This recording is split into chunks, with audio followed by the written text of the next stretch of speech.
विकास कार्य। भाजपा कार्यकाल में भारत ने वो विकास किया है कि भारतीय जनता तो छोड़िए, विश्व की सारी जनता अट्रैक्ट हो रही है। तो क्या आपको लगता है कि हमारे देश में भारत में यूनिफॉर्म सिविल कोड यानी यूसीसी जैसे कानून की आवश्यकता है और इसके पीछे के क्या कारण हैं? क्यों नहीं है? इस बार आपका जो नए युवा मतदाता हैं जो इस बार पहली बार मतदान करेंगे तो उनके लिए आपका क्या संदेश है? देखिए, युवा मतदाताओं से मैं यही कहूंगा कि आपका एक वोट भारत की ही नहीं, आपकी दिशा भी तय करेगा। नमस्कार, मेरा नाम है सूर्यांश तिवारी। आपका बहुत बहुत स्वागत है हिंद टाइम्स भारत के चुनावी चर्चा के एपिसोड 2 में। आज जनता के सवालों के जवाब देने के लिए हमारे साथ मौजूद हैं भारतीय जनता पार्टी के एक प्रकोष्ठ के प्रदेश उपाध्यक्ष श्री अमनदीप सिंह रावल जी। सर, आपका बहुत बहुत स्वागत है हमारे इस शो में। सवालों का सिलसिला शुरू करते हुए मेरा पहला सवाल आपसे है कि आपके राजनीतिक जीवन की शुरुआत कब और कैसे हुई और आपको राजनीति में आने की प्रेरणा कहाँ से मिली? अ, देखिए, वैसे तो सक्रिय तौर पे 2017 से मैं राजनीति में हूँ। लेकिन वैसे मेरा जन्म 1985 का है।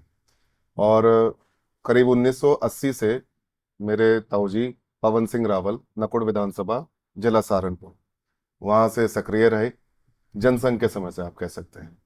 और सारा जीवन उन्होंने भाजपा की सेवा में दिया। और आज ये कहते हुए बड़ा गर्व महसूस होता है मुझे कि सहारनपुर जिले के जितने भी जीवित भाजपा कार्यकर्ता हैं, उनमें वे सबसे सीनियर हैं और आज भी बिल्कुल फिट हैं। 75 से अधिक उनकी उम्र है। और जिनको भी टिकट मिलता है, जिस भी कैंडिडेट को मिलता है, खासतौर पर नकुड़ विधानसभा से और आसपास की जैसे गंगो विधानसभा है, वो सबसे पहले उनका आशीर्वाद लेने जरूर आते हैं और उन्हें गुरुजी कह के बुलाते हैं। तो उनकी वजह से उस क्षेत्र में अ, उनके साथ साथ हमारे पूरे परिवार को बहुत सम्मान मिला। और उन्होंने एक इच्छा रखी थी कि वही मैं ये चाहता हूँ कि मेरे बाद भी हमारे परिवार में से इन संस्कारों को कोई आगे बढ़ाए और भारतीय जनता पार्टी की सेवा करे।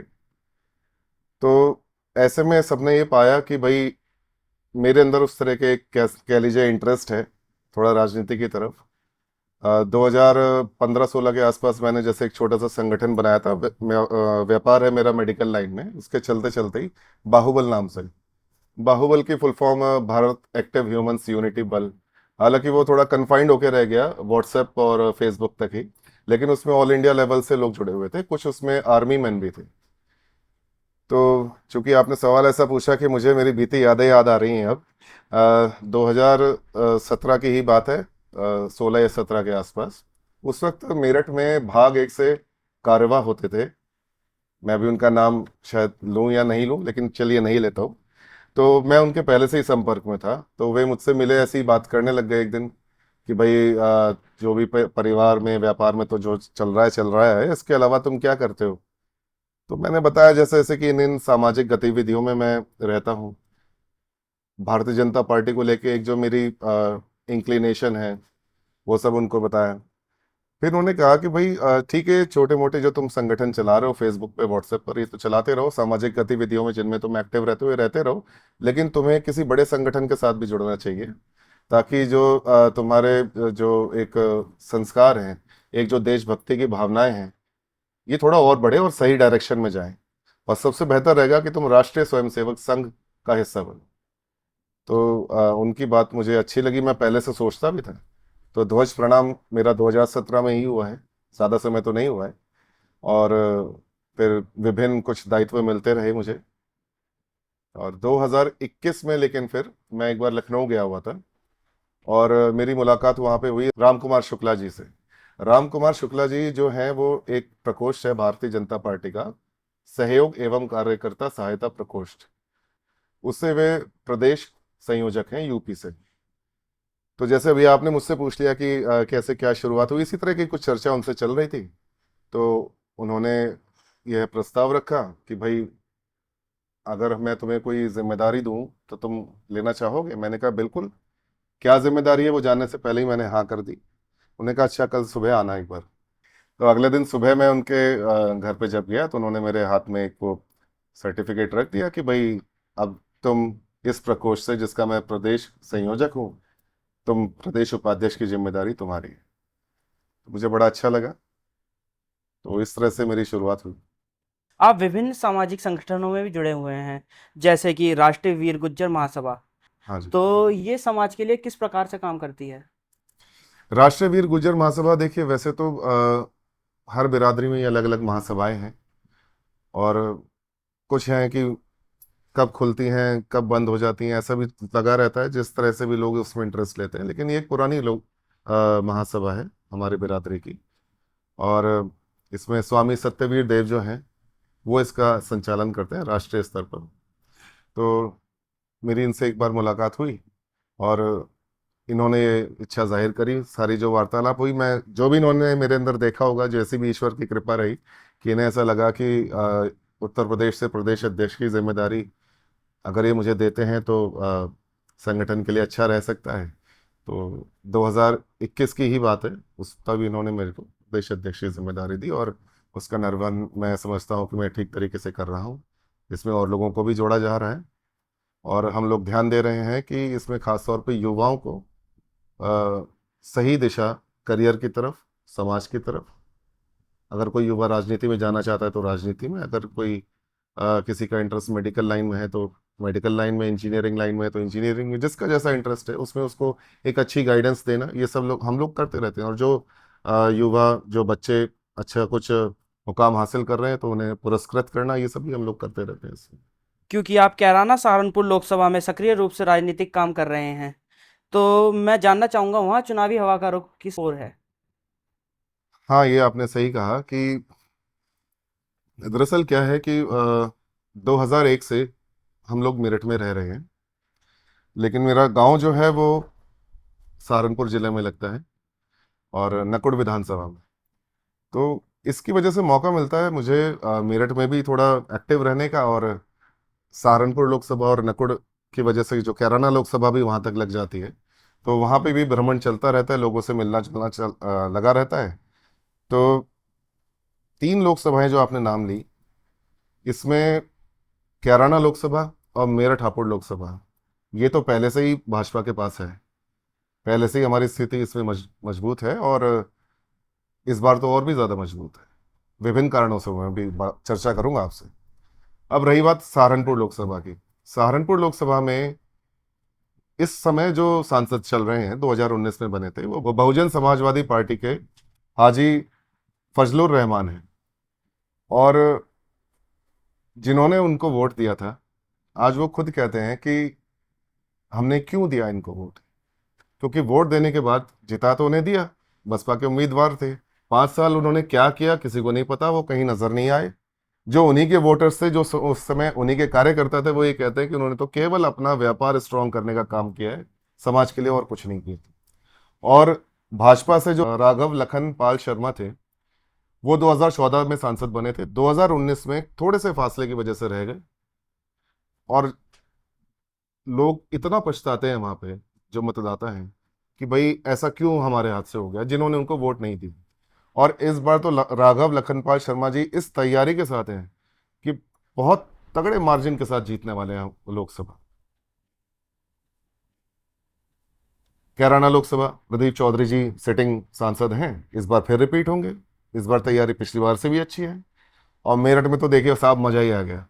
मेरठ में 3 बार से लगातार हैट्रिक मार रहे थे राजेंद्र अग्रवाल जी। टिकट इस बार फिर भी पार्टी उन्हीं को देती तो इस बार फिर जीतते वो।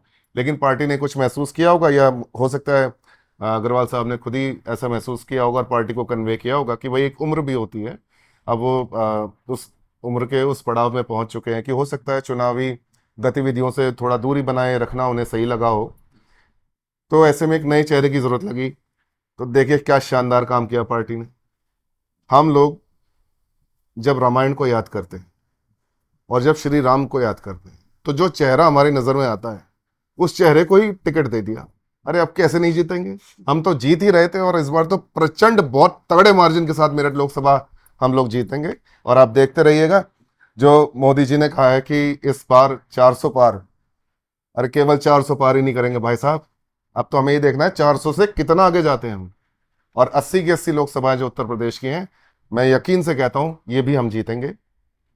और आप एक अच्छे प्रगति करते हुए भारत की ओर जा रहे हैं अपना वोट, आप भी, मैं तो कहूँगा, हालांकि आपकी व्यक्तिगत जो भी है मैं जानता नहीं, लेकिन मैं सबको ये कह रहा हूँ कि अगर आप एक अच्छा फ्यूचर चाहते हैं अपना, अपने परिवार का, अपने देश का, तो भारतीय जनता पार्टी के अलावा और कोई ऑप्शन नहीं है आपके पास। ऐसे कौन कौन से विकास कार्य हैं जो इस चुनाव में जनता को भाजपा की ओर आकर्षित करेंगे?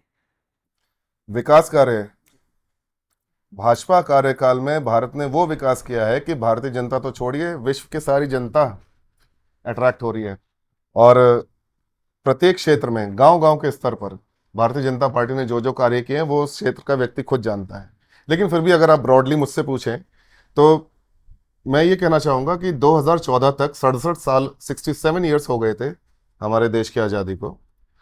तो 67 ईयर्स की गवर्नेंस उससे पहले और 10 साल की अब, 2014 से 2024 तक, इसे कंपेयर कर लीजिए। उसके बराबर या उन 67 सालों के बराबर या उनसे भी ज्यादा प्रगति भारत ने इन 10 सालों में करी है। जैसे कि 2014 तक 74 एयरपोर्ट थे हमारे देश में, आज 150 हैं। मेडिकल कॉलेजेस 384 थे, आज 700 से ऊपर है। मेट्रो रेल्स केवल 5 शहरों में थी 2014 तक, आज 20 शहरों में। एम्स केवल 7 थे 2014 तक, आज 22 है। यूनिवर्सिटीज, विश्वविद्यालय 450 थी 2014 तक, आज 1100 से ज्यादा है। नेशनल हाईवे 96,000 किलोमीटर थे हमारे भारत में, आज 1.5 लाख किलोमीटर से ज्यादा है। और जो वो 96,000 थे उनकी भी जो कंडीशन थी वो आपको याद होगी, वो कंडीशन उन 96,000 की तो सुधारी है और अब टोटल 1.5 लाख किलोमीटर से ज्यादा हो गए हैं।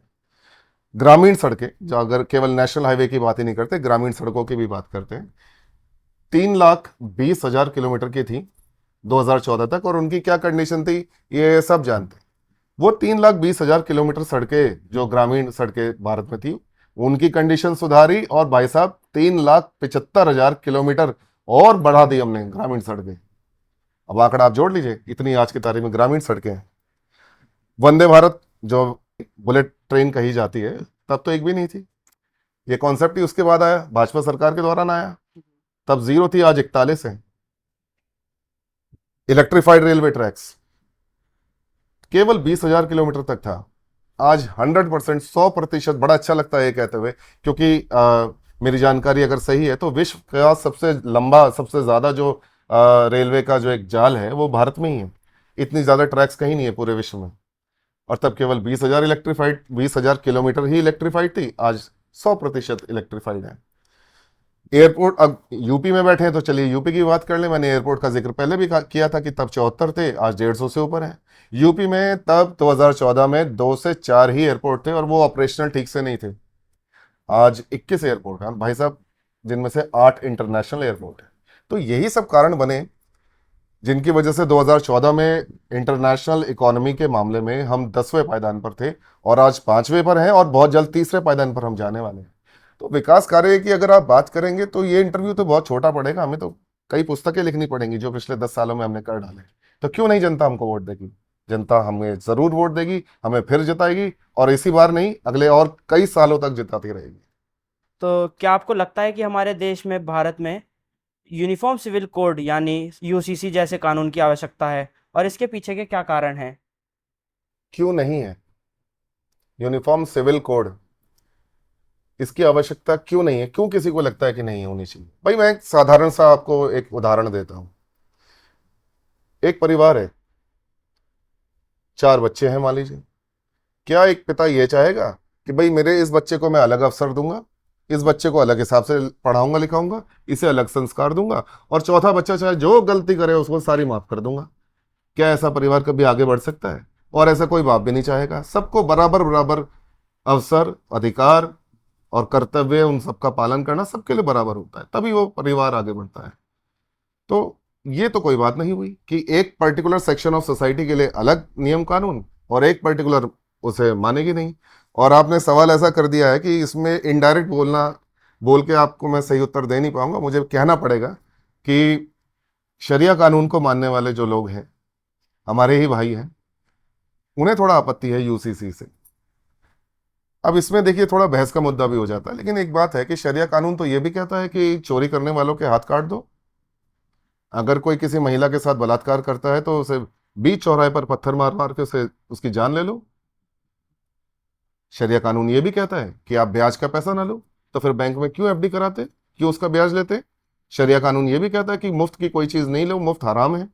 अगर मुफ्त हराम है तो सरकार से आने वाले मुफ्त बिजली, मुफ्त पानी, मुफ्त राशन, मुफ्त घर, हाउसिंग, इनका फायदा क्यों लेते हैं? तो क्या मतलब एक ऐसा सीन बना लिया है कि केवल शरिया की जो चीजें इनको फायदा पहुंचा सकती हो, इनके जीवन में आनंद भर सकती हो, उसके लिए चाहते हैं कि शरिया कानून लागू रहे, और बाकी और चीजों में ये आईपीसी का भी पालन कर लेंगे। तो ये डबल स्टैंडर्ड्स नहीं चल पाएगा। भारत में रहना है तो भारत में एक ही कानून रहेगा, और वो सब पर लागू होगा। वो चाहे हिंदू को पसंद हो चाहे नहीं हो, मुसलमान को पसंद हो चाहे नहीं हो, ईसाई को पसंद हो चाहे नहीं हो, सिख को पसंद हो चाहे नहीं हो, लेकिन कानून एक ही रहेगा। तभी ये भारत आगे बढ़ेगा। इस बार माननीय प्रधानमंत्री नरेंद्र मोदी जी ने अपनी प्रचार रैली की शुरुआत क्रांतिधरा मेरठ से की है, तो इसके पीछे का क्या कारण रहा होगा आपके हिसाब से? देखिए 2019 में भी मेरिट से ही करी थी। कारण एक यह भी रह सकता है, क्योंकि आप ही के सवाल में इसका वैसे जवाब है। आपने कहा क्रांति दरा, तो 1857 में जब क्रांति की शुरुआत हुई थी वो मेरठ से ही हुई थी। आपके मेरठ में जो NH 58 से लगा हुआ एक गांव है पांचली खुर्द, उसमें कोतवाल धन सिंह गुर्जर थे जिन्होंने आज़ादी की लड़ाई का बिगुल बजाया। तो इस वजह से जब भी हम कोई विशाल स्तर पर, राष्ट्रीय स्तर पर हम किसी चीज़ की शुरुआत करते हैं, तो हो सकता है प्रधानमंत्री जी के मन में ये बात आई होगी कि मेरठ से ही करते हैं। तो ऐसा कुछ कारण रहा होगा। इस बार आपका जो नए युवा मतदाता हैं जो इस बार पहली बार मतदान करेंगे, तो उनके लिए आपका क्या संदेश है? देखिए युवा मतदाताओं से मैं यही कहूंगा कि आपका एक वोट भारत की ही नहीं, आपकी दिशा भी तय करेगा। आप ये ना समझिए कि वोट डालना तो एक सरकारी काम हो गया, कि किसी पार्टी से जुड़ा हुआ काम है। नहीं, ये आपका व्यक्तिगत कार्य है। संविधान में जरूर लिखा है कि राइट टू वोट, बट मैं इसे सिर्फ एक अधिकार या राइट ही नहीं मानता, मैं इसे ड्यूटी भी मानता हूँ। देश को सही दिशा में ले जाना, अपने क्षेत्र को सही दिशा में ले जाना, देश को सही दिशा में ले जाना, अपने क्षेत्र को सही दिशा में ले जाना, और आपके अपने खुद के जीवन को भी सही दिशा में ले जाना आपकी व्यक्तिगत ड्यूटी है। तो आप वोट जरूर डालें, और ये एनालाइज करके डालें कि आपके जीवन की दिशा सही और कैसे रह सकती है, शासन में किस पॉलिटिकल पार्टी को होना चाहिए, इस बात का थोड़ा एनालिसिस करें। और इसके आगे मैं और क्या कहूँ। युवा तो आजकल इस समय का जो युवा है वो तो आ, इतना होशियार है, क्योंकि मीडिया का जमाना है, इंटरनेट सबके हाथों में है, कि उससे तो कुछ भी बताना तो मतलब सूरज को रोशनी दिखाने वाली बात है। आप भी युवा हैं, जी।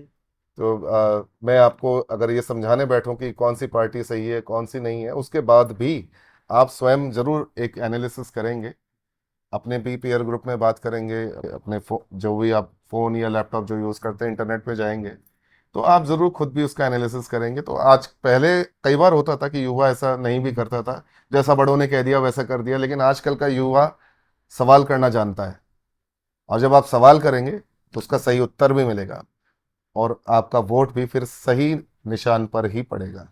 अमनदीप जी, हिंद टाइम्स भारत को समय देने के लिए आपका बहुत बहुत धन्यवाद। तो अब हम मिलते हैं चुनावी चर्चा के अगले एपिसोड में। तब तक के लिए नमस्कार।